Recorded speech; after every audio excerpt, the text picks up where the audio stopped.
You searched how to buy shares of Beeline Holdings Inc. Beeline is a publicly traded company listed on NASDAQ under the ticker BLNE.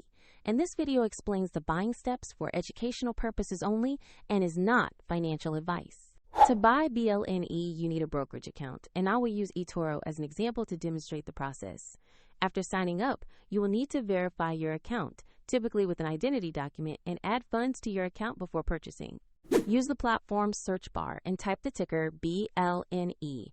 Then select the listing for Beeline Holdings Inc. to open the correct stock page.